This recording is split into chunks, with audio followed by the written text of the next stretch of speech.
పాలేరు నియోజకవర్గ ముంపు బాధితులకు ప్రభుత్వ సాయంతో పాటు తన వంతు సాయం కూడా అందించాలనే సదుద్దేశంతో తన తల్లిదండ్రుల పేరిట నెలకొల్పిన పొంగురెడ్డి స్వరాజ్యం రాఘవరెడ్డి ట్రస్ట్ తరపున సాయం చేయాలని తెలంగాణ రెవెన్యూ విపత్తు నిర్వహణ శాఖల మంత్రి పొంగురెడ్డి శ్రీనివాసరెడ్డి నిర్ణయించారు. ఇప్పటికే పాలేరు నియోజకవర్గంలో ముంపు బాధితులకు గత 4 రోజులుగా ఆహార పానీయాలను ఉదయం సాయంత్రం పంపిణీ చేస్తున్నారు. ఇప్పుడు మరో అడుగు ముందుకు వేసి బాధిత కుటుంబాలకు బియ్యం, పప్పు, నూనె, కారం, చింతపండు, ఉల్లిగడ్డలు ఇలా 10 రోజులకు సరిపడ నిత్యావసరాలతో పాటు మహిళలకు చీరలు, పురుషులకు లుంగీలు, టీ-షర్ట్లతో పాటు కండువలు, బెడ్షీట్లను పంపిణీ చేసేందుకు ఏర్పాట్లు చేస్తున్నారు. పాలేరు నియోజకవర్గ వ్యాప్తంగా ముంపుకు గురైన అన్ని కుటుంబాలకు ఈ సాయం అందేలా ప్రణాళిక రూపొందించారు. మంత్రి పొంగురెడ్డి శ్రీనివాసరెడ్డి సోదరుడు పొంగురెడ్డి ప్రసాద్ రెడ్డితో పాటు క్యాంప్ కార్యాలయ ఇన్ఛార్జ్ తుంపూరు దయాకర్ రెడ్డి పంపిణీ ఏర్పాట్లకు పర్యవేక్షిస్తున్నారు.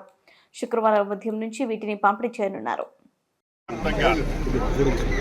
అనేక జిల్లాల్లో కనీవిని ఎరగని రీతిలో అత్యధిక వర్షాలు కురిసిన కారణంగా రాష్ట్రంలోని 5-6 జిల్లాల్లో వాగులు, వంకలు, చెర్లు, కుంటలు ఏకమై యావత్ తెలంగాణ ప్రజలు 6 జిల్లాల్లో ఈనాడు ఇబ్బంది పడుతున్నారు. 31వ తారీఖు తెల్లవారుజామున మొదలై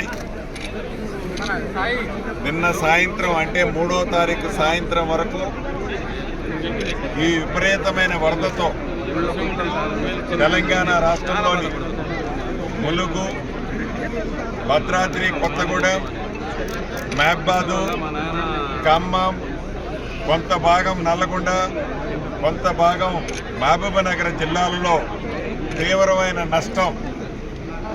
చాలా ఇళ్లు కూలిపోయాయి, వేలాది ఇళ్లు నీటమయమయ్యాయి, లక్షలాది ఎకరాలు కని విని ఎరగని రీతిలో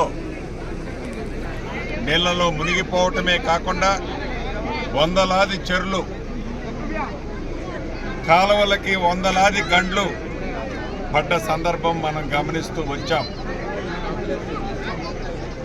ఈ విపత్తుని దేశ విపత్తుగా పరిగణించాలని గౌరవ ముఖ్యమంత్రి గారు, కేబినెట్ మంత్రులు నిర్ణయించి 2 రోజుల క్రితమే కేంద్రానికి సుమారు 5,438 కోట్లు ఈ భారీ వర్షాలతో ఈ విపత్తుతో తెలంగాణ రాష్ట్రంలో నష్టము జరిగిందని వివరించడం జరిగింది. గౌరవ ముఖ్యమంత్రి రేవంత్ రెడ్డి గారు ప్రధానమంత్రి గారిని స్వయంగా వచ్చి పర్యవేక్షించవలసిందిగా, చూడవలసిందిగా కోరటం జరిగింది.